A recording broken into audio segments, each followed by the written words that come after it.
welcome to Prudent Media. My name is Sachin Chatte and on this program we take a look at the latest releases. Today we will take a look at Mardaani Part 3.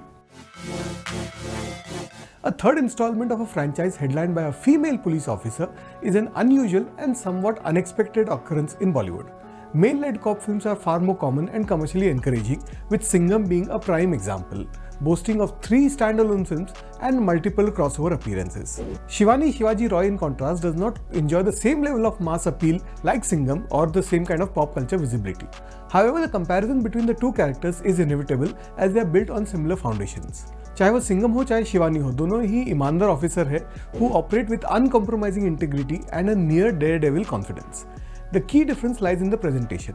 Shivani's strength is quite rooted in moral resolve rather than larger-than-life spectacle of Singham. Rani Mukherjee reprises her role as the determined and upright police officer, bringing familiarity and gravitas to her character. Much like the first film in the franchise, this installment once again tackles the grim and deeply unsettling issue of human trafficking, though the motivations and circumstances differ here. The film opens with a disturbing sequence in which a teenage girl is abducted. Her younger friend attempts to intervene, acting on instinct rather than on strategy, and subsequently she herself is kidnapped. This scene effectively sets the emotional and thematic tone of the movie, foregrounding the vulnerability of young girls and the ruthlessness of the criminal network involved. The story gains urgency when it is revealed that the abducted teenager is the daughter of an ambassador. Using his influence, he ensures that Shivani is assigned to the case, immediately elevating the stakes. From here, the film maintains a brisk pace with the investigation unfolding through a series of procedural developments. The antagonist, the villain, is introduced with a flourish typically reserved for heroic entries. A slow motion entry for the villain is not something you see very often. The villain here is Amma, played by Mallika Prasad, and she is positioned as the mastermind behind the extensive trafficking operation. She is responsible for the abduction of hundreds of girls and has scaled up a network as demand continues to exceed supply, a grim reflection of the film's central concern. The procedural aspects of the film are among the stronger elements.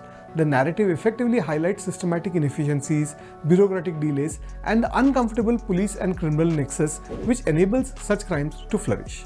While the broad contours of the film are predictable, it remains engaging due to its thematic seriousness and controlled pacing in the first half. Several supporting characters are introduced to flesh out the world.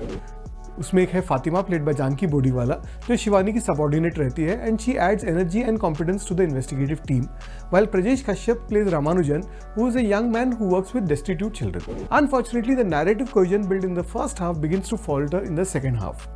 Pace एकदम second half में धीरी हो जाती है, and there are a series of twists that are introduced that feel more obligatory than impactful. The film becomes increasingly reliant on exposition, undercutting the tension it works hard to establish in the first half. More problematically, characters who have behaved rationally and methodically begin to make questionable decisions, seemingly to push the plot towards its intended resolutions. These moments of convenience weaken the film's overall credibility. One of the film's more compelling scenes involved a confrontation between Shivani and Amma, in which the latter declares, हर वर्दी की कीमत होती है. वो बताती है कितना corrupt है पुलिस का system.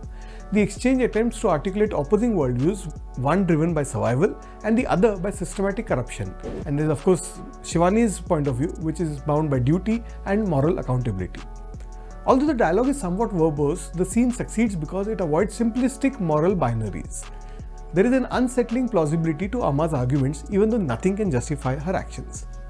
Shivani's battle is not limited only to beating the villain. She is also fighting the entrenched systematic failures. Rani Mukherjee conveys this layered struggle with restraint and authority. Whether expressing controlled rage or navigating emotionally charged moments, she anchors the film with assuredness. Her performance elevates material that occasionally falters, fully realizing the potential of the character. Ultimately, the film reiterates the urgent conversation surrounding the safety of women and girls in the country. While the subject has been explored before, its relevance remains undiminished even if the film itself is imperfect. I'm going to go with 2.5 out of 5 stars for the new Rani Mukherjee movie Mardaani Part 3.